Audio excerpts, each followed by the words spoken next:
इसको बंद कर दो, बार बार जल रहा है लाइट। श्वेतलांकुरई सीदती तिना कलिलताम मनः कांत गच्छति। कल इनकी टीका समाप्त हो गई थी। जी गोस्वामी जी कहते हैं कि संयोग में वियोग में हे कृष्ण तुम सदा ही क्षोभ देते हो। श्री कृष्ण का संबंध ही क्षोभ है, गोपियां कहती हैं। जब मिलते हैं तब क्षोभ होता है, उनकी चंचलता की गति चांचल्य रति से। नहीं रहते हैं तब भी क्षोभ होता है। दोनों स्थितियों में क्षोभ देते हो। संयोग वियोगो अन्वेषम एवं न तु कदाचित। बोले कभी कभी कोई कष्ट दे तो सहा भी जाता है। ये बंकू बिहारी, बंकू माने टेढ़े, ये बांके बिहारी हैं। सदा ही टेढ़ा जो वस्तु होती है सदा ही क्षोभ देती है। बोले क्यों? इसका प्रमाण ये 10वां श्लोक है और 11वां। जी गोस्वामी जी कहते हैं चलनम आरभ्य आगमन पर्यंतम एव। श्री कृष्ण जब सवेरे चलते हैं और संध्या को लौटते हैं सारे दिन क्षोभ देते हैं। प्रातर ब्रजत विशतश्च सायम् गोभे समम कोणयतोस्य निशम्य वेणुम् निर्गम्य तूर्णमबलापति भूरपुण्या पश्यन्ति सस्मित मुखम सदयावलोकम्।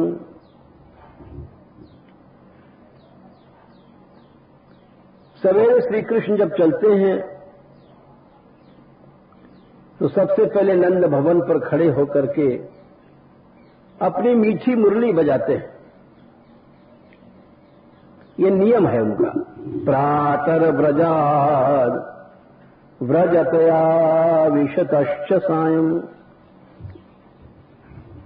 क्यों? सब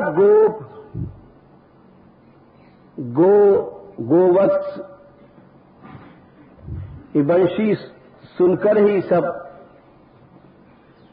चल देते हैं कि श्री कृष्ण आ गए, नंद भवन से निकल रहे हैं। जैसे हमने शहरों में देखा था कि जो मिल होती है तो मिल में जब सायरन बजता है तो एकदम से निकलने वाले निकलते हैं, घुसने वाले घुसते हैं। एकदम सायरन बजाओ ऐसे चींटी की तरह तमाम निकलने लग गए लोग। तो यह बंशी भी एक मीठी सायरन है। अब चलो सब लोग वन को। तो जितने भी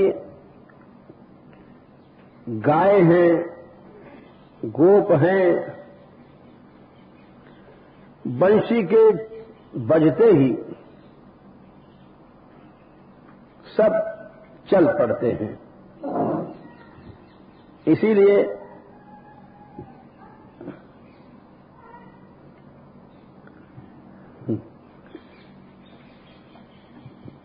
सुखदेव जी कहते हैं कि प्रातर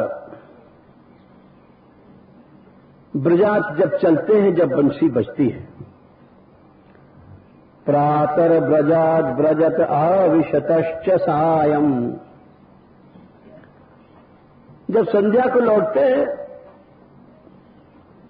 तो दूर से ही बंशी की ध्वनि आने लग जाती है और सब ब्रजगोपी ब्रजवासिनी सब समझ जाती है कि कन्हैया आ रहा है। अपने अपने घरों से निकल निकल करके कोई अपने द्वार पर है, कोई वधूटी है तो ऊपर नौबा चौबारी पर है, सब खड़े हो जाते हैं। जारी तिवारी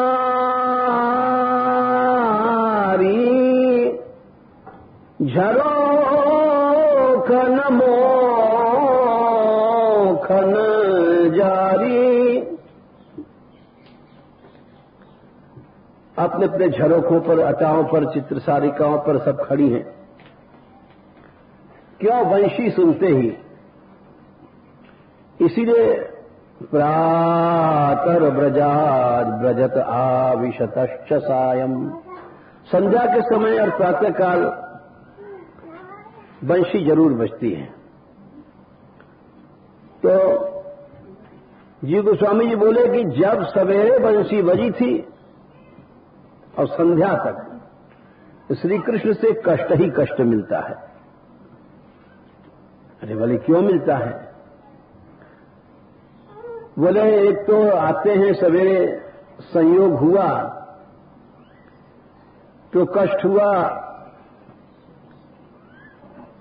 क्योंकि संयोग में ये भान रहता है कि श्री कृष्ण जा रहे हैं। तो संयोग भी क्षोभक है। जैसे कोई आपका प्यारा विदा होता है तो वो मिलन क्षोभ में हो जाती है। उस मिलन को मिलन नहीं कहते हैं। लोग जाते हैं अपने रेलवे स्टेशन पर विदा करने अपने अपने मित्रों को या अपने संबंधियों को, तो मिलन भी क्षोभ है और विदा भी क्षोभ है। इसके अतिरिक्त सारे दिन हम लोग सोचती रहते हैं कि श्री कृष्ण, हमने आपको बताया प्रेम की अतिशयता में ऐसा सोचती रहती हैं कि अपने जन किस मार्ग से चल रहे होंगे। इसीलिए हे श्याम सुंदर, कालिलिताम मना कांत गच्छति, क्यों? सब कुछ क्षोभ है तुम्हारे कारण। ऊपर श्लोक में कहा है क्षोभ है। प्रहसितम प्रिय प्रेम वीक्षणम विहरणं च ते ध्यान मंगलम रहसि संविदो या स्पृशा वक्नो मना क्षोभयंती। तुम्हारा हर चीज क्षोभ पहुंचाता है।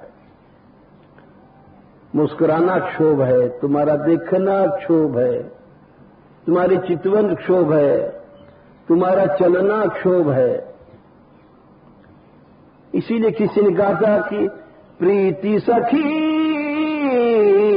नागिन सी बल खाए। ये प्रेम क्या है? तो एक नागिन का डसना है। जैसे कोई नागिन डस जाती है, ऐसे प्रेम है।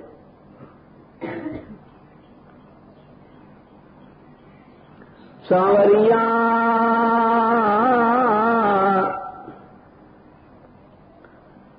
तेरी हर चीज क्षोभ करती है। जब तू सामने आता है ना तभी क्षोभ होता है। क्यों? सांवरिया तेरी आंखों ने ये कैसा जादू मारा है, ये भी कोई जीना जीना है, इससे तो मरना प्यारा है। बोले क्यों? बोले सदा रोते रहो। आंखों से आंखें मिलते ही बहती अविरल जलधारा है। आंखों से दूर तनक होते छा जाता जग अंधियारा है। बोले श्याम सांवरिया, जब तू सामने आता है तो प्रेम के आंसू बहा करते हैं। दिखाई नहीं पड़ता आंसुओं से आंखें भर जाती हैं और रूप माधुरी को पान नहीं कर सकती हैं। और जब तुम चले जाते हो तो वैसे ही अंधकार सा हो जाता है संसार में, ऐसा लगता है कहीं कुछ है ही नहीं। तो हर दशा में क्षोभ है तुम्हारी। जी गोस्वामी जी इसी बात को कहते हैं, संयोग वियोगयो अविशेषम एवं। जी गोस्वामी बोले कि गोपीजन कहते हैं संयोग में भी क्षोभ है, तुम्हारे वियोग में भी क्षोभ है। न तू कादा चित्कम, कभी कभी क्षोभ मिले तो ठीक है। अरे भाई हम लोग जैसे पंगत खाने गए तो खीर से मन भर गया तो साग खा लिया, पूरा साग नमकीन मिर्च का, फिर खीर खाने लग गए, फिर मिर्च खाने लग गए, ऐसा तो चलता है। अब खाली मिर्च ही मिर्च रखे तो फिर कैसे चलेगा। तो गोपीजन कहती है कि तुम्हारा तो हर चीज ही मिर्च है, चितवन चलन संयोग वियोग सब चीज तुम्हारी।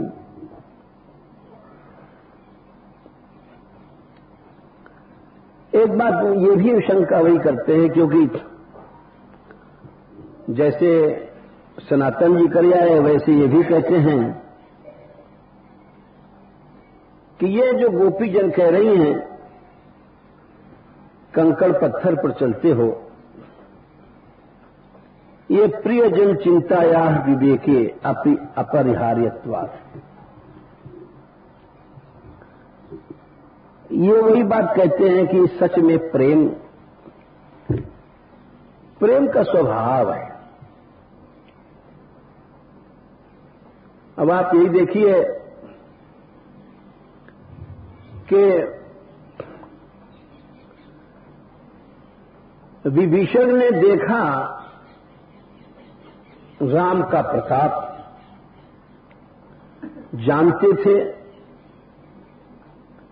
और सारा समुद्र पर पुल बन गया और उन्होंने इतना प्रताप देखा, कुंभकर्ण भी गया, मेघनाथ भी गए, सब चले गए। लेकिन जिस समय वो रावण आता है रथ पर बैठकर लड़ने तो संदेह हो गया उनको, विभीषण जी को, कि राम जी कैसे लड़ेंगे, इनके पास रथ ही नहीं है। अधिक प्रीति मन भा संदेहा। अब वहां पर गोसाई जी लिखते हैं कि अधिक प्रेम होने से ही संदेह हुआ करता है।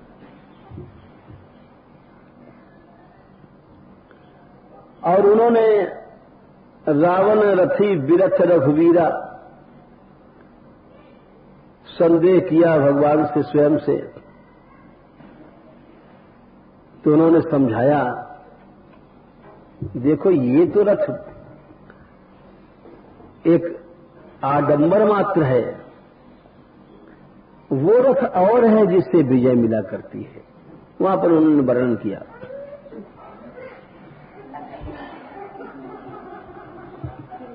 इसी तरह से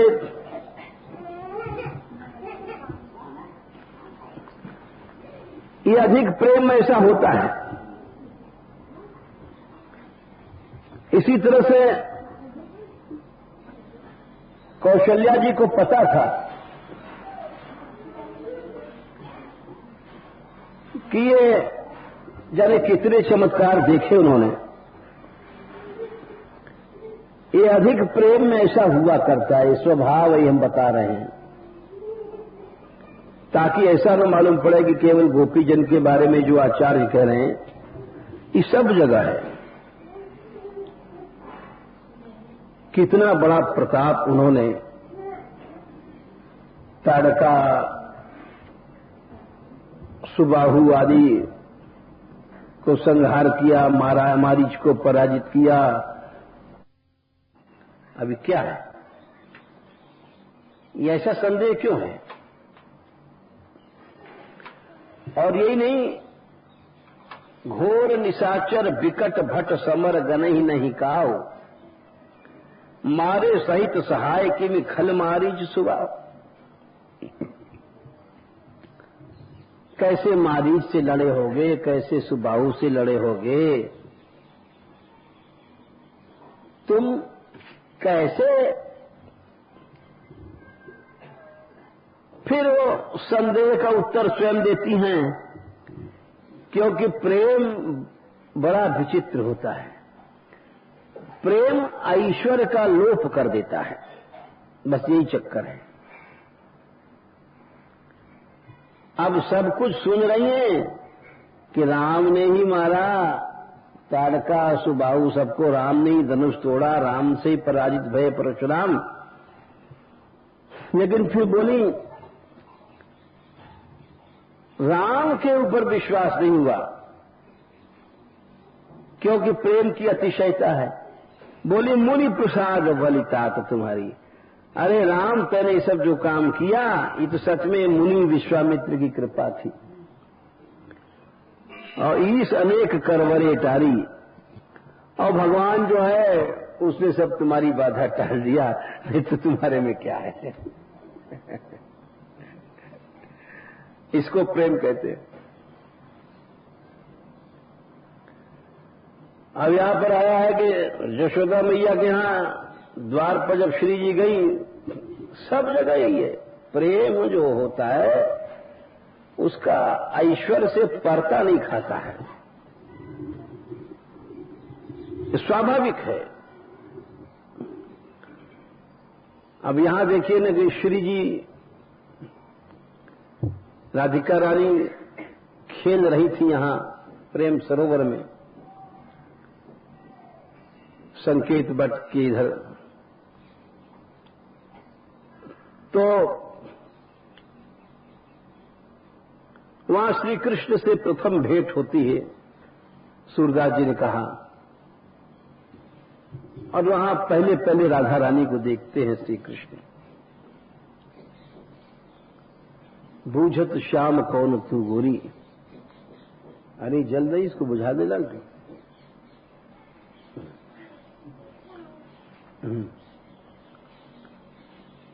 श्याम सुंदर पूछते हैं कि कौन हो तुम, कहां रत काकी हो बेटी, देखी नाय कबो इत कोरी।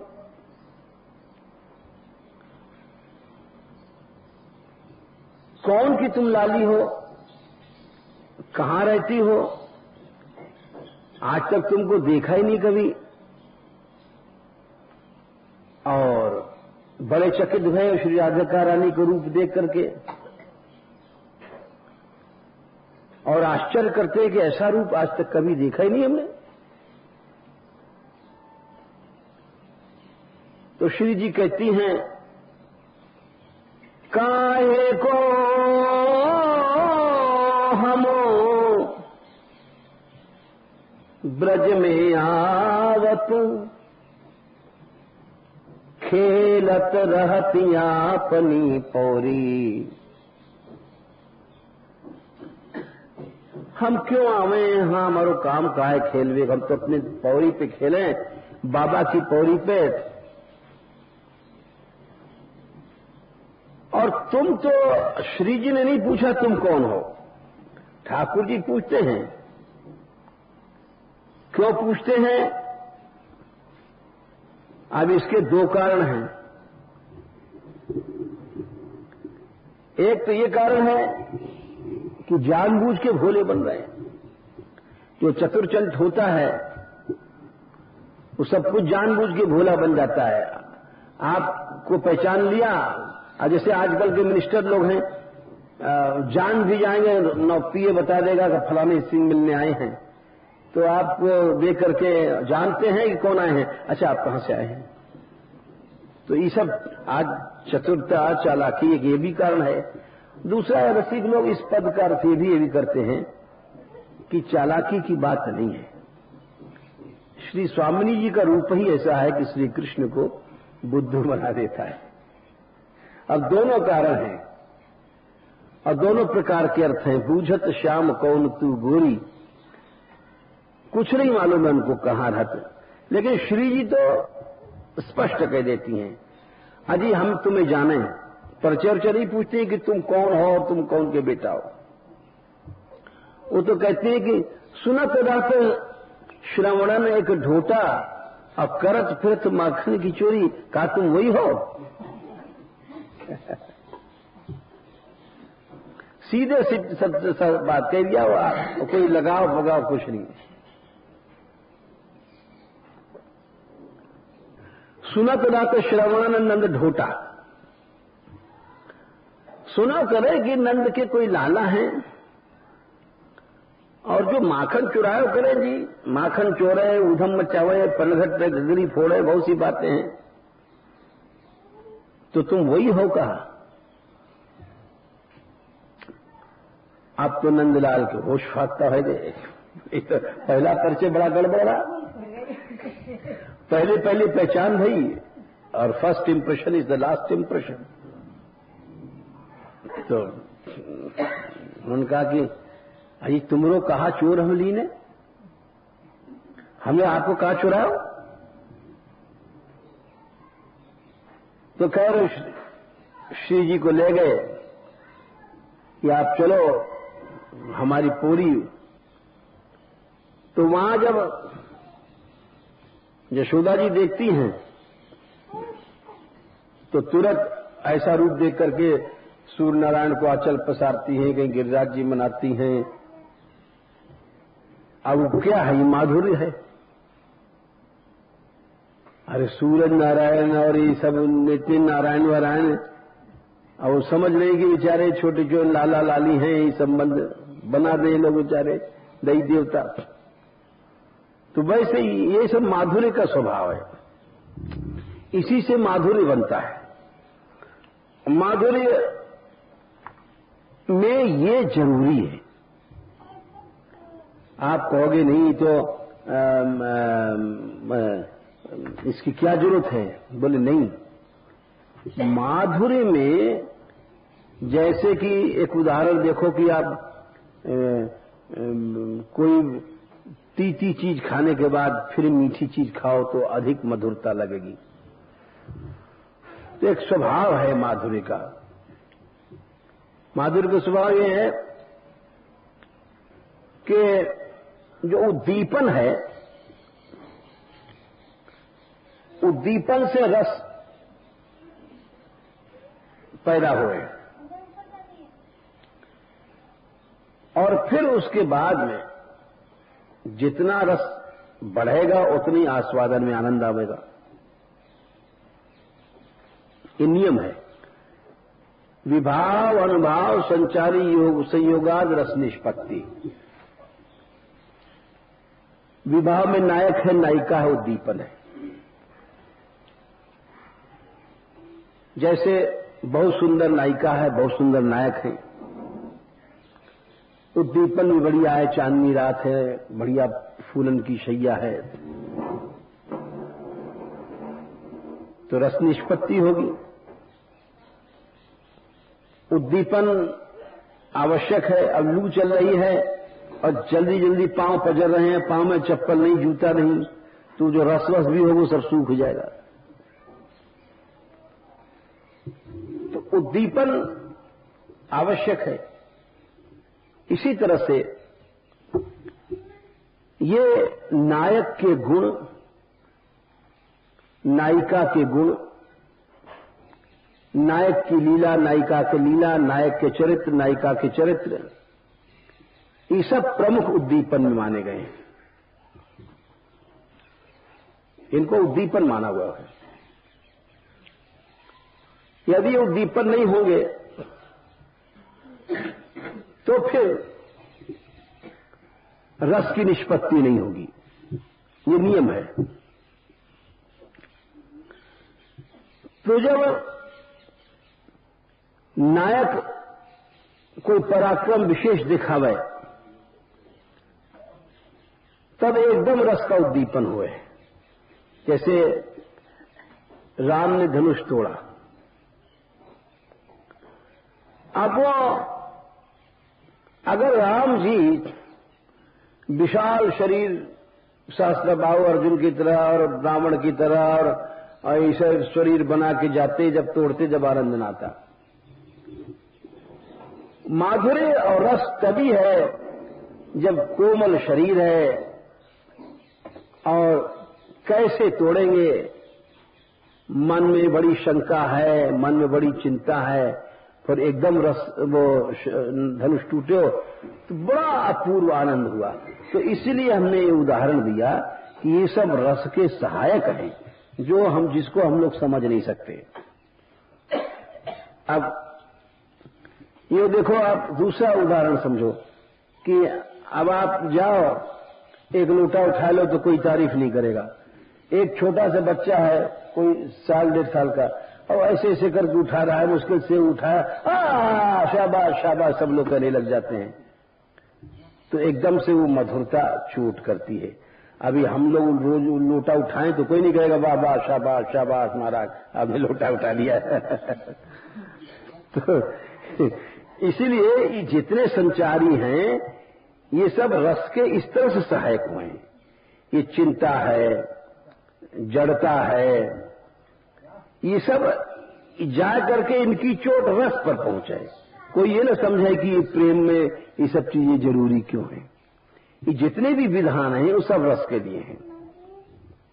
अब कृष्ण छोटे से हैं, अब वो बकासुर मार दिए, घासुर मार दिए, तो बड़ा आश्चर्य है ब्रजवासी, अरे कन्हैया छोटो सो कैसे बच गए। अगर कृष्ण महान शरीर के कंस जैसे होते, लंबे चौड़े 10 ताड़ के बराबर ऊंचे, और फिर मार के आते बकासुर को, तो कौन रस उत्पत्ति होती। इसीलिए ये जितनी चीजें हैं ये प्रेम में आवश्यक हैं, ये समझना चाहिए। अब ये उदाहरण देखो आप, जैसे ये है कि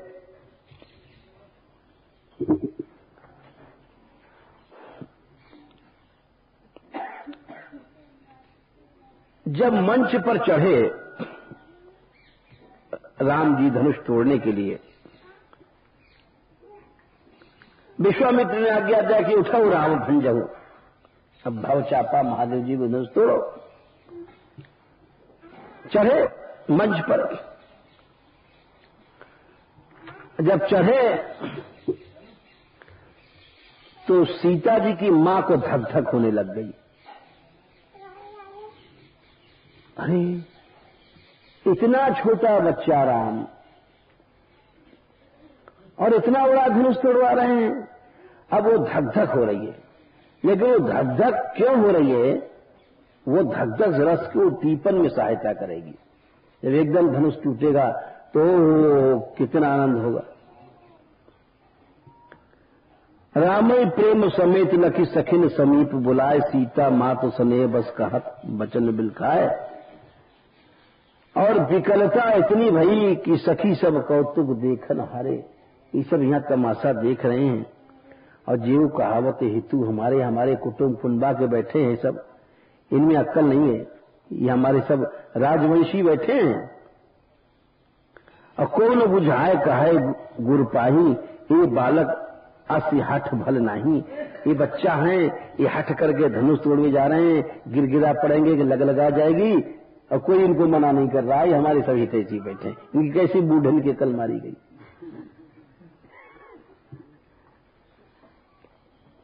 आप बताओ, जिस धनुष को रावण छुआ नहीं, रावण बाण छुआ नहीं चापा, हारे सकल भूप कर दापा।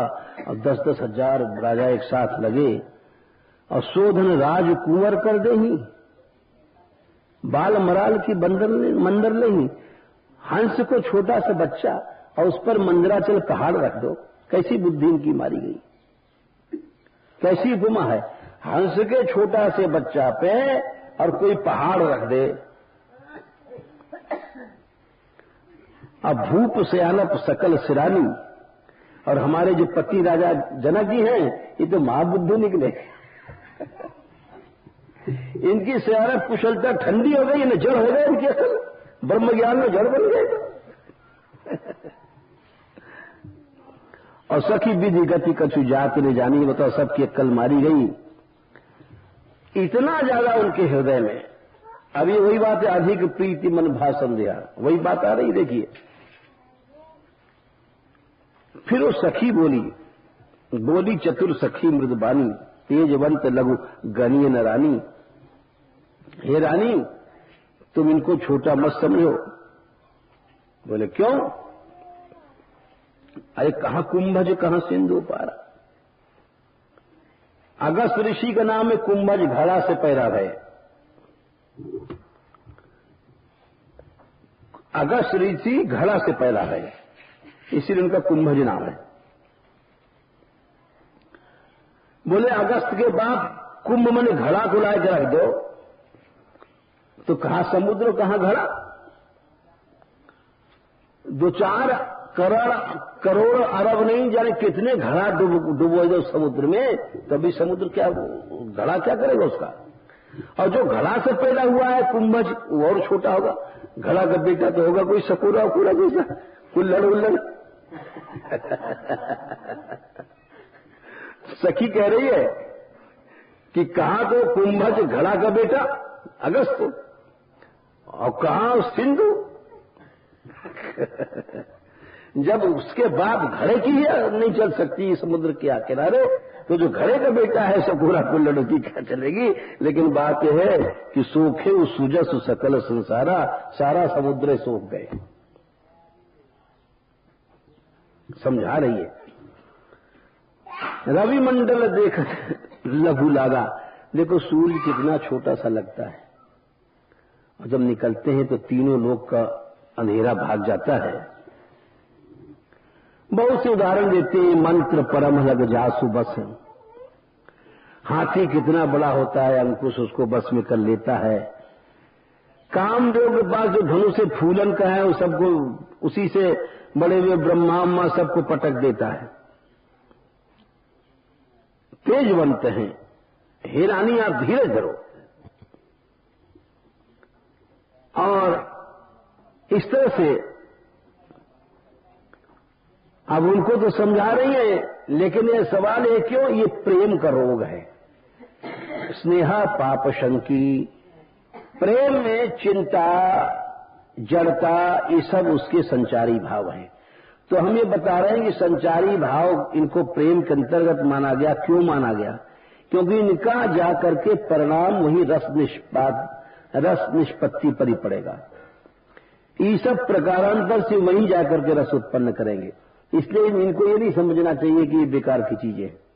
इनका प्रेम को संचारी भाव माना गया है।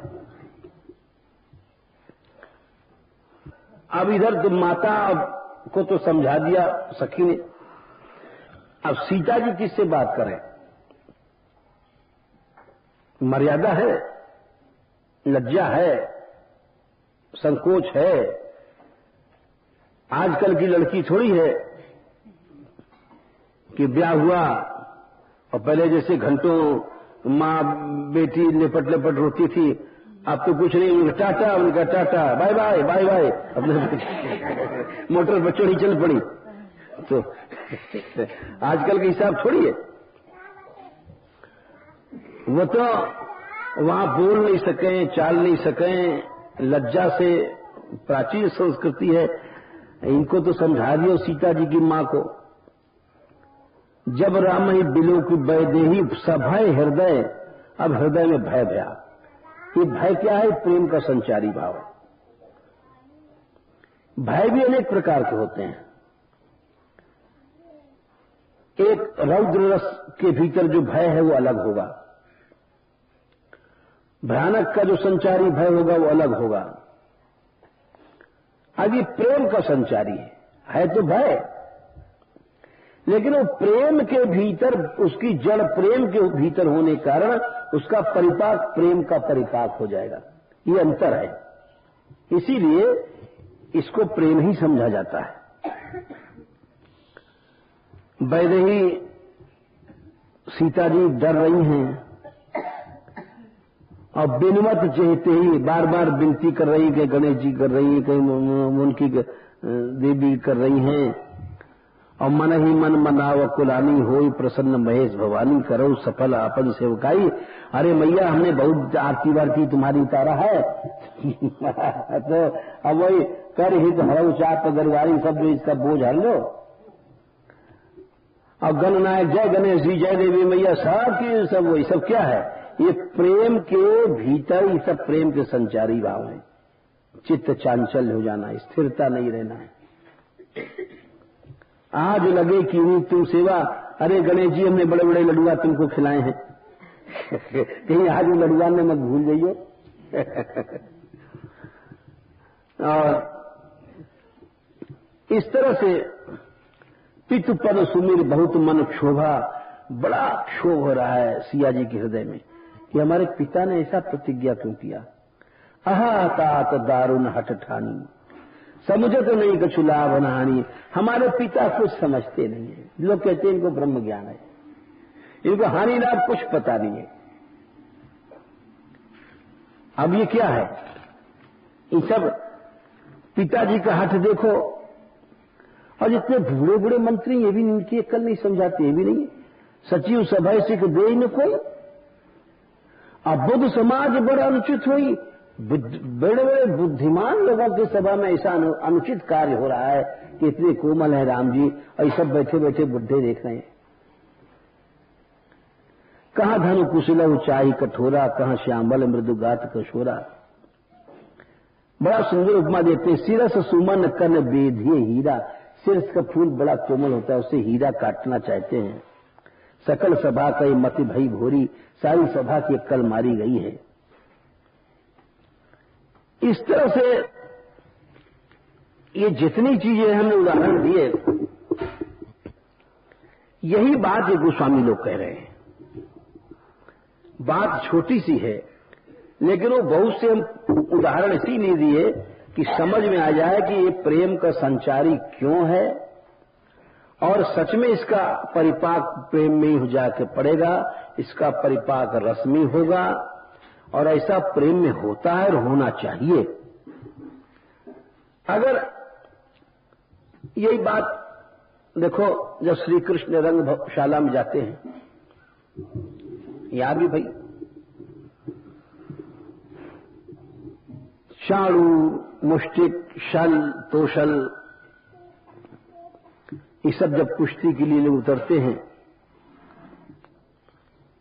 तो कितने बड़े बड़े आकार पहाड़ की तरह, और सारे मथुरा की स्त्रियां के नंद, खाली वसुदेव देवकी की बात नहीं है। सब लोग कह रहे हैं अरे अरे तो बड़ा अन्याय है। कोई कौन कंस के डर से बोले देखो कैसा अन्याय हो रहा है, कहां तो कितने कोमल हैं इस बेचारे छोटे छोटे बालक हैं। और श्याम सुंदर भी नाटक करते हैं। शुरू में कहते हैं जब पहलवान ने ताल ठोका, बोले भाई हम तो बच्चा हैं तुम्हारे सामने, हम तुमसे कैसे लड़ेंगे। तो चाणूर कहता है बच्चा कैसे हो, तुमने पूतला मारी, अघासुर मारे, बकासुर मारे, तुमने इतने इतने और बच्चे बनते हो, चलो इधर आओ। तो वो भी अपने को बच्चा बन के छोटा बन के डरते डरते जा रहे हैं। क्यों? बस वही बात है। एक अंग्रेजी में कहा तो बाई कॉन्ट्रास्ट, हर चीज का जो टेस्ट है वो by contrast that is increased. वो विपरीत संचारी भाव से उसका रस का स्वाद बढ़ता है। इसीलिए प्रेम के भीतर चिंता, अनुताप, निर्वेद, जड़ता, ये सब मद आवश्यक है, क्योंकि ये सब जाकर के इनका वहीं पर परिपाक रस में हो जाएगा। तो जीव गोस्वामी जी बोलते हैं वही शंका करके कि प्रियजन चिंताया विवेके पि अपरिहार्यत्वात्। जो बात सनातन गोस्वामी जी ने कही थी वो ये भी कह रहे हैं कि देखो ये गोपी जन की चिंता है, चिंता में वो अपरिहार्य है। प्रेम इतना ज्यादा है कि अधिक प्रेम में होता ही है। जैसे भरत जी ने कहा था, एक और बात कह रहे हैं, स्वामी धर्म स्वार्थ ही विरोधु और बैर अंध प्रेम ही न प्रबोधु। ये बड़ी विचित्र बात कही है भरत जी ने। प्रेम का स्वभाव क्या है? ये सब शाश्वत नियम है, ये बदले नहीं जा सके। कहीं भी देख लो, गोपीजन की बात नहीं है, गोपीजन में तो ये सब होगा ही हो और होना ही चाहिए। भरत जी कहते हैं कि बैर अंध, पहले बात तो कहते हैं स्वामी धर्म और स्वार्थ ही विरोधु। बोले स्वार्थ में और स्वामी के धर्म में विरोध होगा। संसार में क्या, नौकर आप तनख्वाह देते हो, मान लो आप 500 रुपया देते हो, आपको स्वार्थ के कारण नौकर ज्यादा चाहता है तो विरोध हो जाएगा। नौकर चाहते हैं हम ज्यादा पैसा खींचे मालिक से, तो विरोध हो जाता है।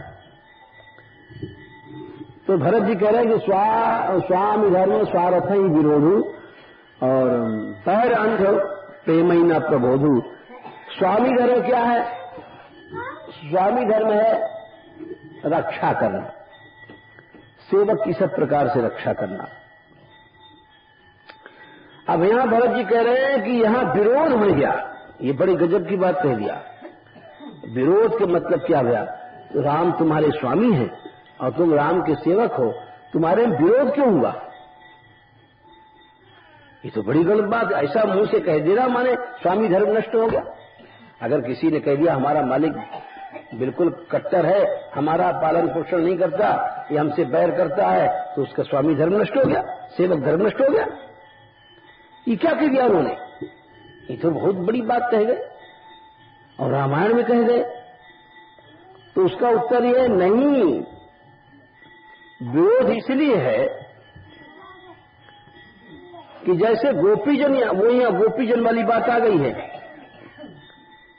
गोपीजन कहती हैं कि कृष्ण तुम हमेशा कष्ट देते हो, तो इसके माने कृष्ण कष्ट देने वाले कोई बड़े भारी, इनमें आनंद नहीं है, रस नहीं है, कुछ नहीं है।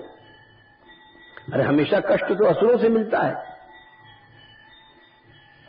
तो बोले भाई वहां पर स्वार्थ दूसरा होता है, यहां पर ये जरा बहुत बारीक बात है, समझने की है। भरत जी कहते हैं हमारे स्वार्थ में और स्वामी के धर्म में विरोध आ गया। बोले क्यों? अच्छा, भरत जी का स्वार्थ ये तो है नहीं कि साहब हमको राज मिल जाए, पैसा मिल जाए, जैसे नौकर चाहता है। भरत जी का स्वार्थ क्या है कि राम जी बन न जाएं,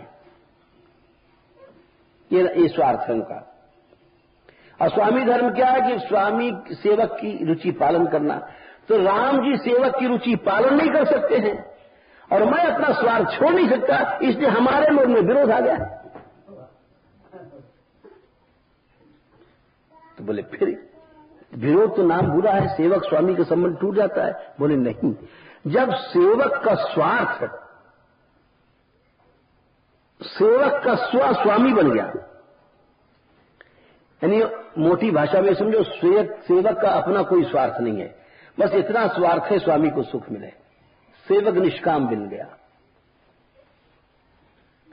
तो वो स्वार्थ स्वामी पूरा नहीं कर पा रहा है।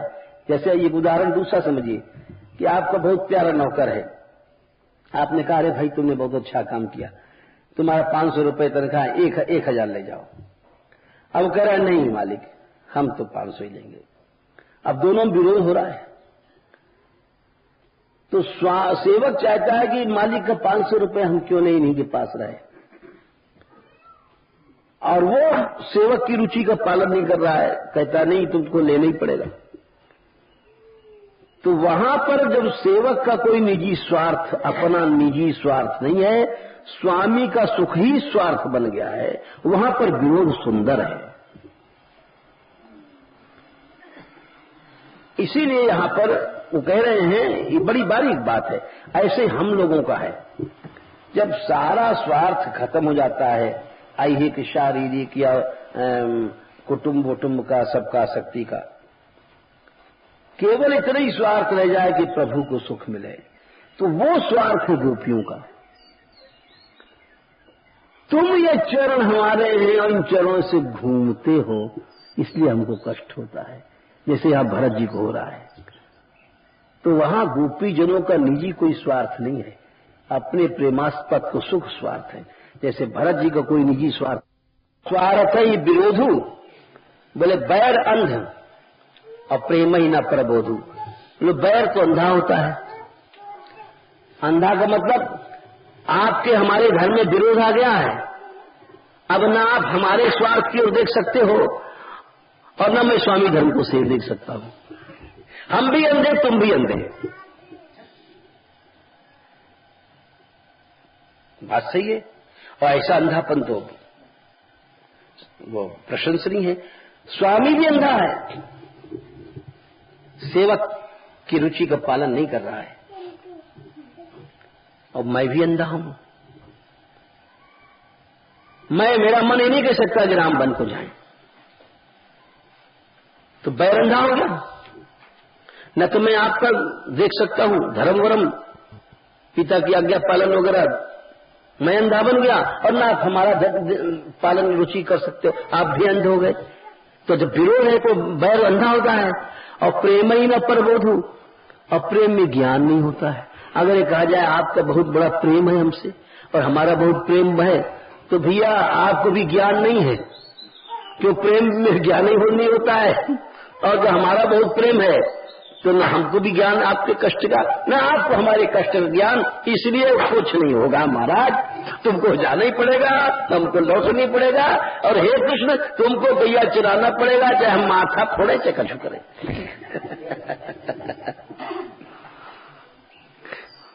इसीलिए एक छोटी सी पंक्ति लिख गए सनातन जी और जीव गोस्वामी जी, लेकिन बड़ा गहरा था, इसलिए हमको 2-3 दिन लग गया समझाने में। कहते हैं प्रियजन चिंता विवेक अपरिहार्यत्वात्, ये तो चिंता छोड़ी ही नहीं जा सकती है, छूट ही नहीं सकती है।